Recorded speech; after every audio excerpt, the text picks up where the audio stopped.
I'm Patman, and I'm studying 5 major musical events that affected the Western world. First, I'm doing Renaissance. That's positive. Classical, positive. Romanticism, positive. The Beatles, positive. And commercialism, which is negative. Now, Renaissance lasted from 1400 to the 1600. The development of printing music on a wide scale, which also caused people the learning and spreading of music. So more people learned how to do it. More of a demand for music appeared. Also, opera arose during this time. Music, the restraints from the medieval times on music really disappeared. The range, rhythm, harmony, and form all were thrown out the window, and just people were more allowed to do what they wanted to do. For the first time, music became a self-sufficient job, so people could do what they really wanted. If they wanted to do pure music, they could go do that. Music became more of a family instrument, so that every family had, or not every family, the richer families had instruments in their homes,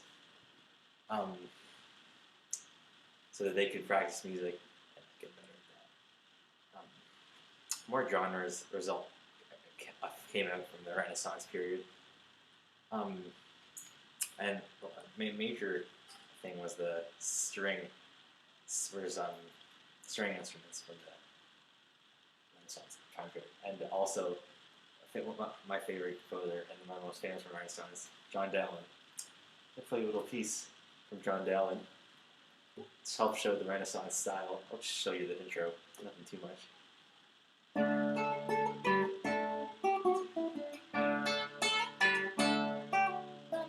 Yes, so just to show the dynamics in that. Yes. And then next up, the classical period, which is definitely positive. And that lasted from 1750 to 1830. The use of bright colors and contrasts were used for art. The size of orchestras increased, and the view came more about simplicity rather than complexity, which is a good thing. That's how it helped. It just made things more simple. Music was clearer, and it was not as dark as it was in the Baroque music period. In the classical period, they used different styles of music. They started using crescendos, diminuendos, so when you get really loud, you get really quiet. And it's a complete little thing by Bach, where he uses he uses a treble part and a bass part to combine them into one song. I'm going to play the treble part first. And I'll play the bass part now.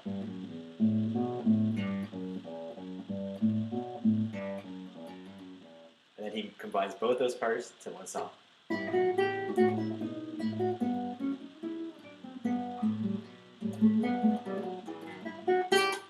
As that. So the next one I'm going on to Romanticism, which is a positive. That time period ran from 1815 to 1910. Pieces were more musically understood. People started looking to them more. Started playing with more passion, expression. Started playing with more emotion in the part of music. And that helped show what the person was like as a person, and also as a musician, how they played their music.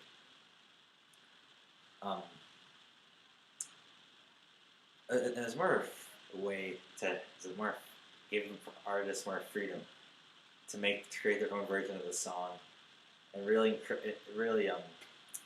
increase the imagination of the humans towards music and just in general. So I'm gonna play you with a song called "Romance." It's by Anonymous. So, and it just shows how artists would use crescendos, decrescendos to get louder and softer, and different timing. So it goes.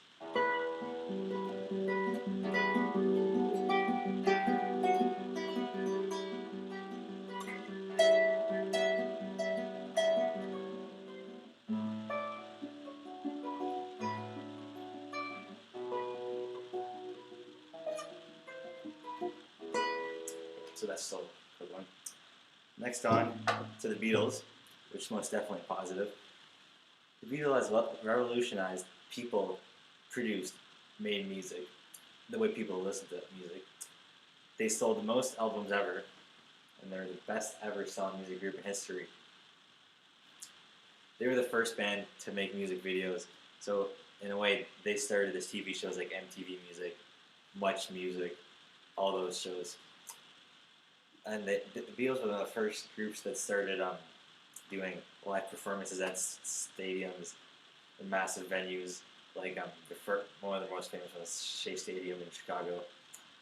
Beatles at the time, Beatles were very influential on just about everything, to their bold haircuts, to their suits, everything. They influenced. They also changed the way bands promoted themselves, just how they dressed, their music, their album covers. They also made movies, which was different. I mean, Elvis did too. He was very positive for music. They're one of the first bands to really try different things to go outside their specific genre. Like they introduced Indian music to their American fans. Next one, we're talking about commercialization of music, and that is negative. Lately, music has been it's been less cared about, and more emphasis has been put on the selling of the music, the product. All songs on the radio really seem to be identical. Not much of a difference in this music. And the artists you really hear on the radio are really the only commercial successful groups. The groups that can sell the most products, T-shirts, whatever. And that's who you see who is on the radio the most successful, and music really being pushed aside. And also, problem with people who are downloading music illegally. That's been a problem to the music industry, and that's one of the causes that make groups having to do more commercialization. Well, this is Patrick Netherilla.